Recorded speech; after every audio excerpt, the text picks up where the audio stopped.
ये बच्चे रोते नहीं क्योंकि उन्होंने सीख लिया है कि अब कोई नहीं आएगा। बिस्मिल्लाहिर्रहमानिर्रहीम। शहर के एक पुरसुकून कोने में बने उस आलीशान घर में आज अजब खामोशी थी। ज़ैनब अपने 6 माह के बेटे अयान के झूले के पास बैठी उसे सोता देख रही थी। कमरे में एसी की धीमी आवाज के सिवा कोई शोर ना था, मगर ज़ैनब के अंदर एक तूफान बरपा था। आज उसने जिंदगी का वो सबक सीखा था जिसने उसकी रूह को छलने कर दिया था। सुबह ज़ैनब अपनी सहेली के साथ एक फलाही इदारे के यतीमखाने गई थी। उसे लगा था वहाँ बच्चों के रोने का शोर होगा, खिलौनों की छीन झपट होगी, मगर वहाँ कदम रखते ही एक अजीब सी वहशत ने उसे घेर लिया। वहाँ कतार में लगे छोटे छोटे बिस्तरों पर दर्जनों बच्चे लेटे थे, मगर वहाँ सत्ता था, एक बेआवाज गहरी और दिल दहला देने वाली खामोशी। ज़ैनब ने हैरत से पूछा, बाजी ये बच्चे इतने तमीज़दार कैसे हैं? मेरा अयान तो ज़रा सी देर अकेला छोड़ दो, आसमान सर पर उठा लेता है, और यहाँ इतने सारे बच्चे हैं मगर एक की भी आवाज़ नहीं। क्या आपने इन्हें कोई दवा दी है? उसके जहन में अल्लाह के रसूल सल्लल्लाहु अलैहि वसल्लम का फरमान गूंज रहा था कि जो छोटों पर रहम ना करे वो हम में से नहीं है। वार्डन ने एक गहरा सांस लिया। उसकी आंखों में बरसों की थकन और दुख तैरने लगा।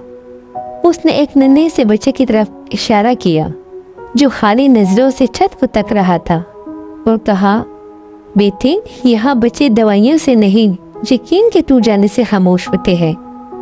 जब ये यहाँ आते हैं तो कई दिन रोते हैं, चीखते हैं, पुकारते हैं, लेकिन अमला कम होने की वजह से जब उन्हें घंटों कोई उठाने वाला नहीं आता, जब भूख लगे तो कोई सीने से नहीं लगाता, जब डर लगे तो कोई हाथ नहीं थामता, तो उनका मासूम जहन खामोशी का फैसला कर लेता है। अल्लाह ताला ने माँ की मोहब्बत को अपने सिफ्त रहमान का एक हिस्सा बनाया है, मगर इन बच्चों को वो हिस्सा नसीब नहीं होता।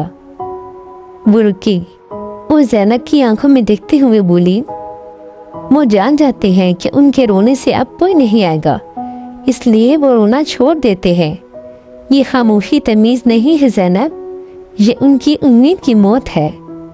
ये उस एतमाद का खात्मा है जो हर बच्चा लेकर पैदा होता है कि उसकी पुकार पर कोई न कोई ज़रूर आएगा। ये अल्फाज ज़ैनब के कानों में शीशे की तरह उतर गए। उसे अपने घर की वो दोपहर याद आई जब वो अयान को रोता छोड़कर बावर्ची खाने में काम करती थी कि आदत ख़राब ना हो जाए। उसे वो वक्त याद आया जब अयान हाथ फैलाता और वो इसी ज़िद्दी होने के डर से गोद नहीं लेती थी। उसने सोचा, अल्लाह ताला ने तो हमें बच्चों के साथ नरमी का हुक्म दिया है। रसूलुल्लाह सल्लल्लाहु अलैहि वसल्लम बच्चों से किस कदर मोहब्बत फरमाते थे, यहाँ तक कि नमाज में भी जब बच्चे आपकी पुश्त पर बैठ जाते तो आप सजदे को तमीज़ कर देते। वो उल्टे पांव वहाँ से भागी। घर पहुंची तो अयान सो रहा था। उसने उसे सोते में ही सीने से लगा लिया और ज़ारो कतार रोने लगी। उसके आंसू बच्चे के गालों पर गिरे तो अयान ने कच्ची नींद में आंखें खोल दी और अपनी माँ की कुर्बत देखकर एक प्यारी सी मुस्कुराहट बिखेर दी। वो मुस्कुराहट ऐसी थी जैसे कह रही हो, अम्मी आप आ गए। हर बच्चा अल्लाह की अमानत है। उसकी हर पुकार सुनना, उसकी उम्मीद को जिंदा रखना ईमान और रहमत का हिस्सा है, क्योंकि जो छोटों पर रहम ना करे वो हम में से नहीं।